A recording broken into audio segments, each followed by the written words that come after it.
界安静下来的时候，你是否也曾在寂静中感受到一种深深的孤单？时常在午夜时分，当城市的箫声渐渐沉寂，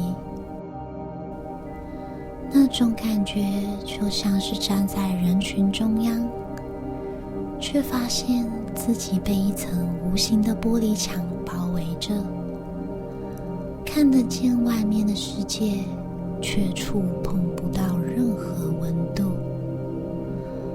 我们害怕孤单，就像害怕黑夜一样，于是拼命地填满每一个空隙，打开电视，滑动手机，约会、聚会，工作到深夜，任何声音都好，只要不让自己独自面对那份沉默。但你知道吗？孤单不是缺少了什么，而是多了什么。多了一个与自己相遇的机会。孤单和独处就像双胞胎姐妹，长得很像，却有着截然不同的灵魂。独处是主动的选择，是在自己的内心世界里自在遨游，而孤单是被动的感受，是一种与世界失去连接的痛苦。但在这两者之间，其实只隔着一层薄薄的理解。当你明白孤单不是一种惩罚，而是生命给你的邀请函，邀请你回到内心，与那个最真实的自己对话，一切就开始不同了。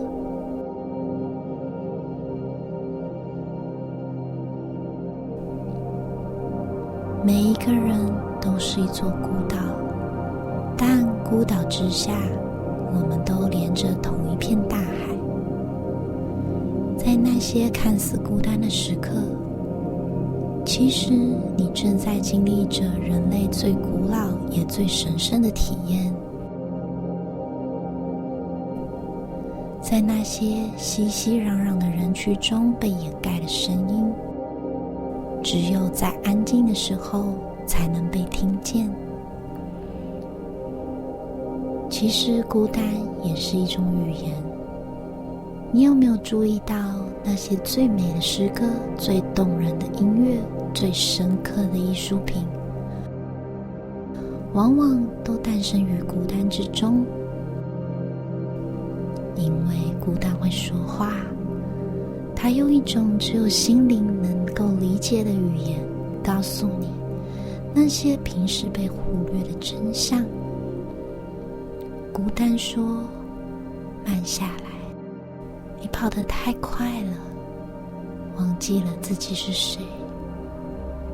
孤单说：回来吧，这里有你遗失的那一部分自己。孤单说：你一直在寻找的答案，就在你的内心深处。同时，孤单是灵魂的乡愁，它也正在提醒你回家。当你开始聆听孤单的声音，不要急着逃离它。在当时，你可以用心感受到孤单的时刻，往往就是你感到最真实的时刻。有一种力量，只有在孤单中才能被唤醒。那是一种不依赖任何人、任何事物的内在力量。当你能够在空旷的房间里感到安全，在寂静的夜晚里感到温暖，在没有人陪伴你的时候依然能够微笑。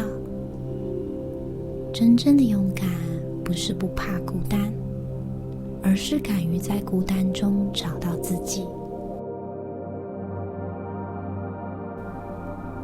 这种力量让你明白了，你不是因为被爱而完整，你是因为完整而值得被爱。你不是因为被需要而有价值，你是因为存在本身就有价值。孤单教会了你一件最重要的事：如何成为自己最好的朋友。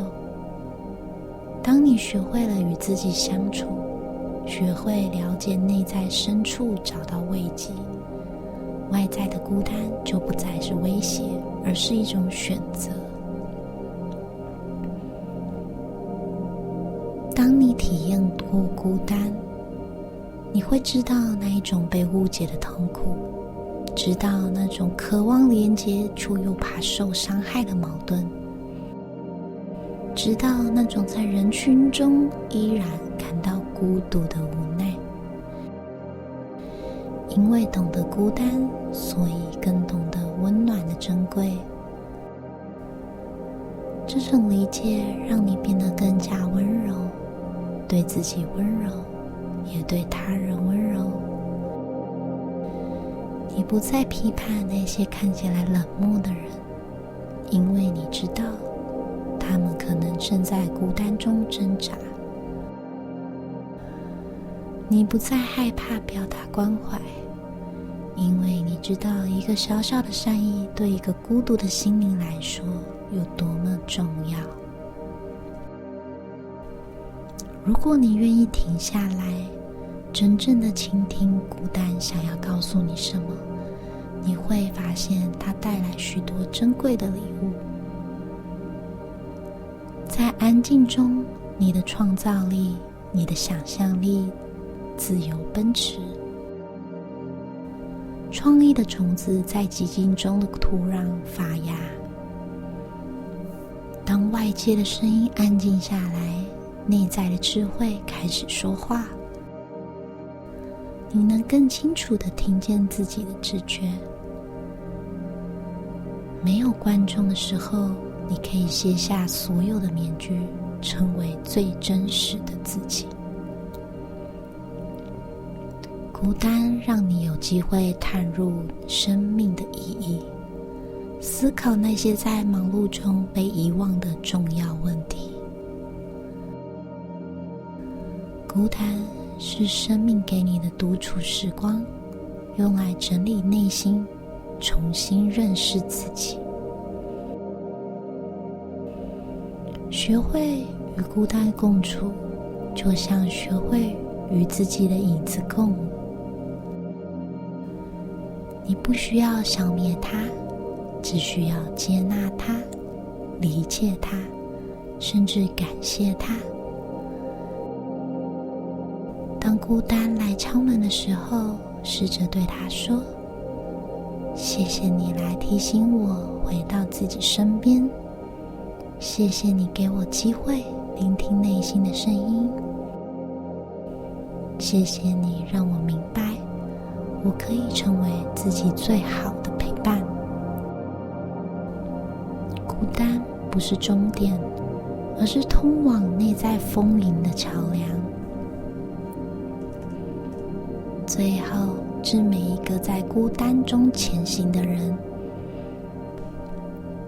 你不是被世界遗弃的孤儿，你是在寻找真实自己的勇者。